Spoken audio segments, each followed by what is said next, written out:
there when they sharpened their first plane blade, no matter how young you were or old you were, how many were as satisfied with that first attempt as you were with your 50th attempt? Anybody? I wasn't.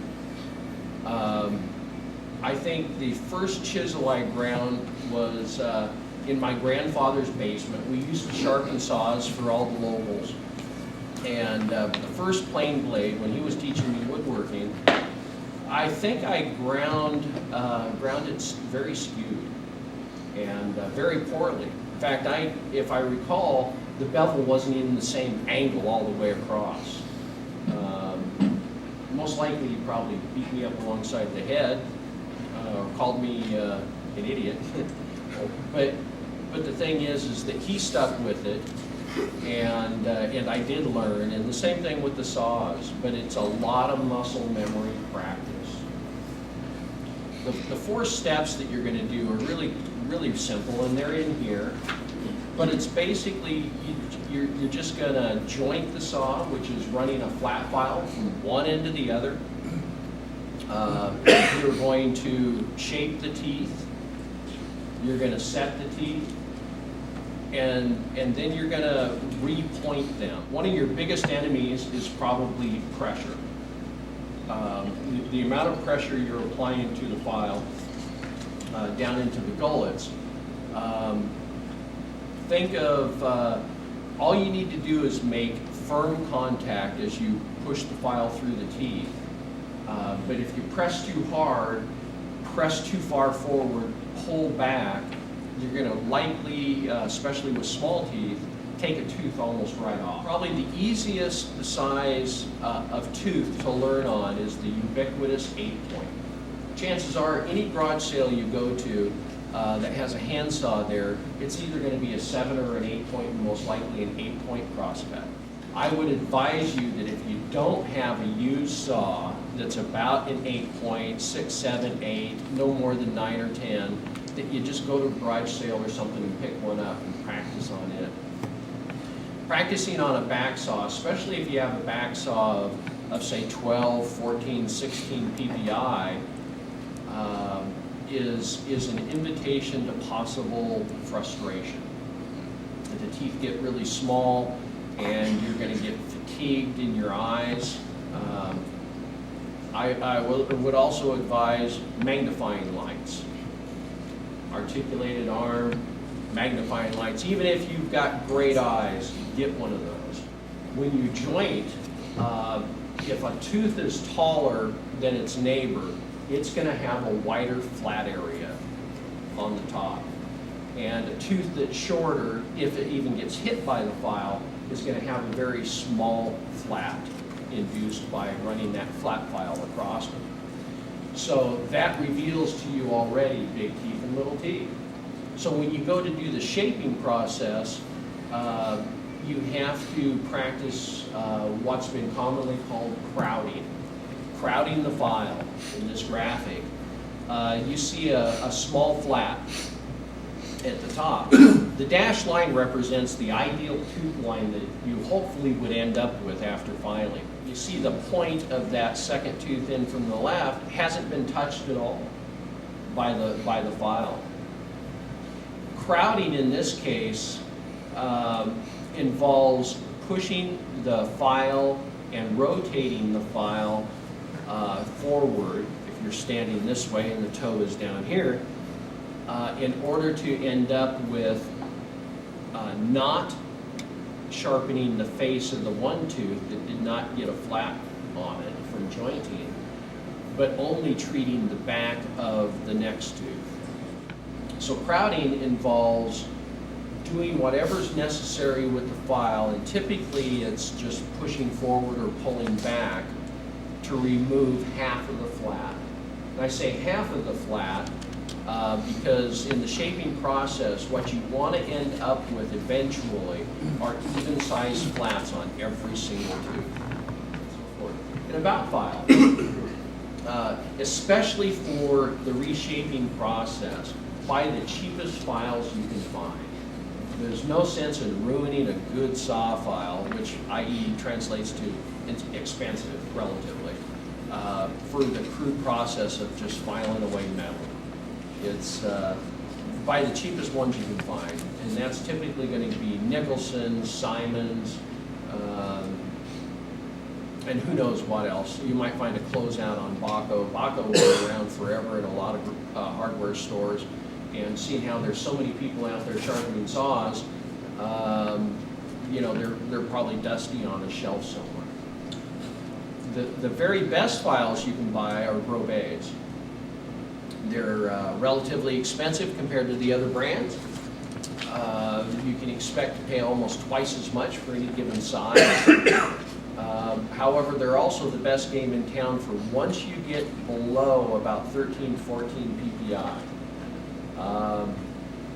If you have a lot of shaping to do on a back saw with a lot of teeth, you can still buy Nicholson 4XXs, and that's what I would recommend for the reshaping.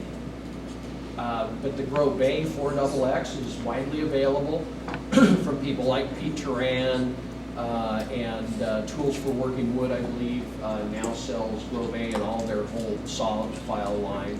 And the point that all of us fools that teach handsaw sharpening try to make is have a multitude of saws, learn to configure them for different species, different types of work, whether it's a rough cut, just to break stock down, whether it's a finished cut or somewhere's in between.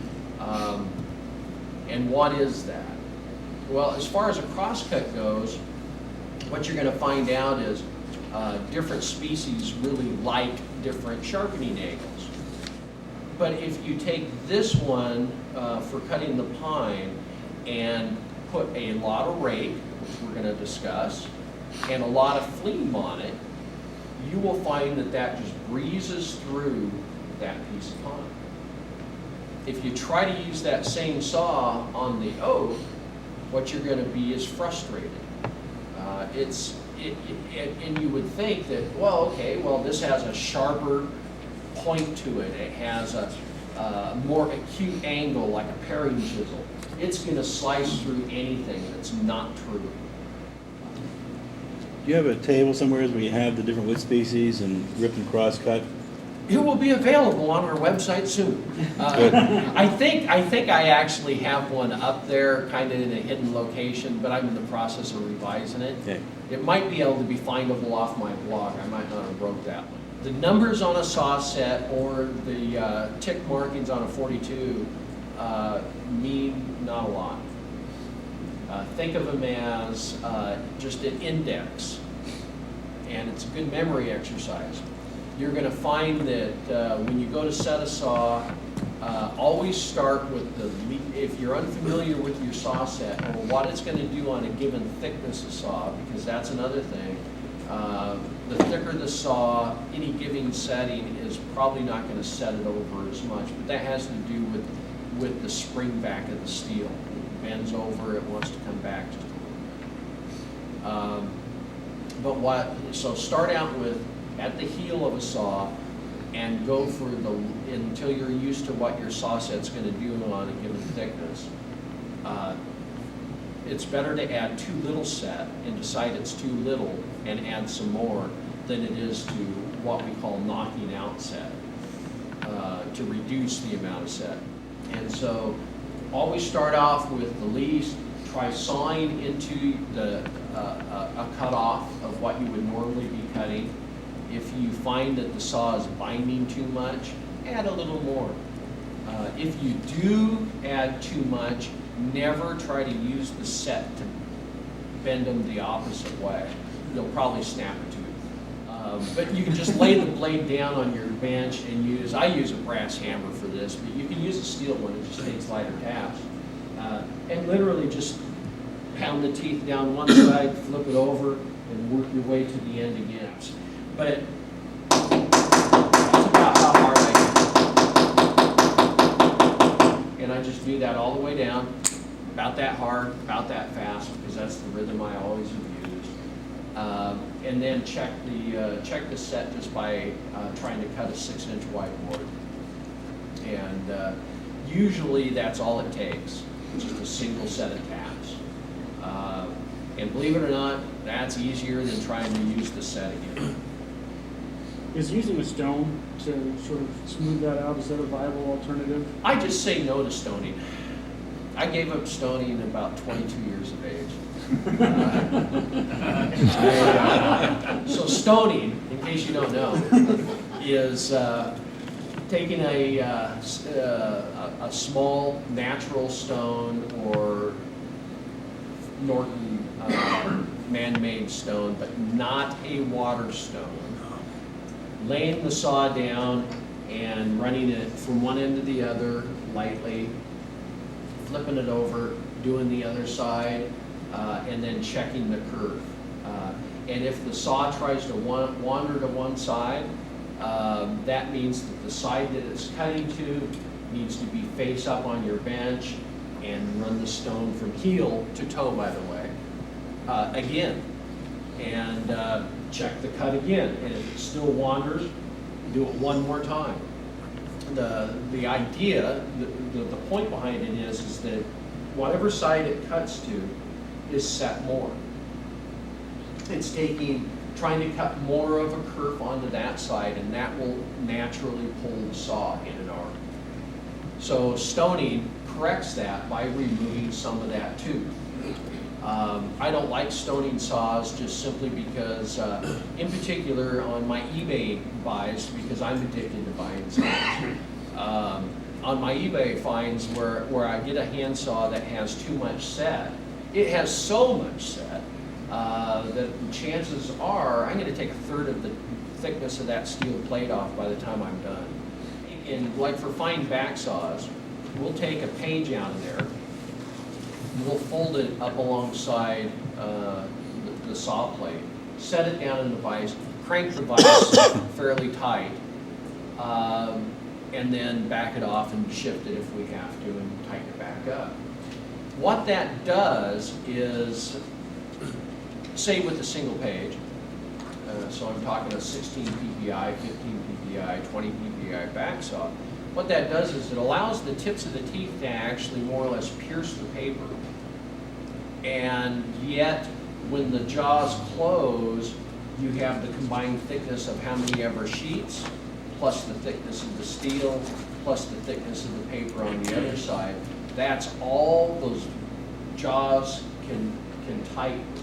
No matter how hard you crank, because the paper isn't very compressible, and your set will be absolutely measurably even on both sides of the saw plate, and it will cut remarkably straight. And then after it's set, it's a matter of doing a final pass or two on the with a file across the teeth. Why? Here you're going to see a row of 3 teeth. And on this row of 3 teeth, if you were to draw a line directly down from the tip of the tooth, you're going to see that that center line, so to speak, is at a different relationship on the width of the tooth. So the greater the amount of rake, the further back that center is, and the least amount of rake, the further forward. Now, because of the shape of a tooth, unless you have 45 degrees of rake on each side of that tooth, that tip is not in the center of the width of the base of the tooth. Okay? And because you're just pressing from that center of that tip, wherever that tip is located on a tooth, when you go to bend that over, there's what's called beam strength. The back of the tooth being further away from that center line of the press causes that tooth to rotate as it bends over. And this rotation will take your wonderful accurate filing job and change the fleam angle or the lack of fleam on a rip. If you're filing 90 degrees across the tooth, it's typically a rip. And it will change that angle. Now on a rip, it's more important that you correct it than on a crosscut. On a crosscut, you will still have some sort of fleam angle. But on the really, really shallow saws, for instance, we make some crosscuts for some carpenters that are filed at 10 degrees of fleam. And it is enough of a rotation on a full-size handsaw that it almost eliminates 10 degrees of fleam on a large tooth, on a coarse tooth. And so by refiling that at the angle you know it's supposed to be, and how do you know the angle it's supposed to be, by the way, when the tooth rotates? The tendency is to match that angle that you see. But at the bottom of the gullet, where the file was scraping across at the very apex of the gullet, you'll see an angle. You'll see that angle. That's the angle you need to copy, not the face of the tooth. As you get thinner steel and smaller teeth, this rotational aspect becomes less noticeable on a crosscut. But on a rip, it's still there. And so your rip tooth will, instead of being 90 degrees to the saw plate, will actually, the tooth that bends off to this side, that face won't be 90 degrees, it'll now be kind of backwards. And so it'll actually scrape more than it'll cut. It'll abrade more than it'll cut. Now your cut afterwards will be really smooth because it's literally burnishing. But it is not a very sharp tooth for ripping. And so if you refile it, like on a rip, straight across, once again, 2 light strokes will probably correct it. Doesn't take much. So find a variety of PPIs, make a variety of PPI saws. You can retooth these yourself, so to speak. Take and file off the teeth, print out a piece of paper with lines across it at X number of lines per inch that you want. You can't find a 9 PPI 20-inch panel saw, get a 20-inch panel saw no matter what the tooth is, and just file them off. Create a paper template. They're available on the web all over if you just Google handsaw paper templates. And or make your own with X number of lines per inch, in this case 9. Fold it over the paper tape or the edge so the lines cross over, and tape it down and just file. Just start a file where every one of those lines cross. And then go through this process of shaping teeth, joint, shape some more, joint real lightly, point the bugger, and be done. And it literally can take you as little as 45 minutes to an hour to do a 20-inch saw at 9 PPI. Doesn't have to take a long time. I took the hands-on class yesterday, which was very interesting. I learned a lot. The one thing that really made looking at the saw blade a lot easier was your machinist bluing. And I'll tell you, that was worth the price of admission right there. I think it's in here. I don't know. We use Machinist Dykem brand, bluing, and or my son likes purple. So he uses purple. I actually use kind of blue. But if you paint that on, a bottle costs $4. You can get it at most metalworking or hardware stores or whatever. And it dries rather rapid. You can use Sharpies. It's just you're going to ruin a Sharpie pretty quick. But that'll help you see the relationship of the file to every time you go to shape, whether you rotated the file too far one direction or not enough.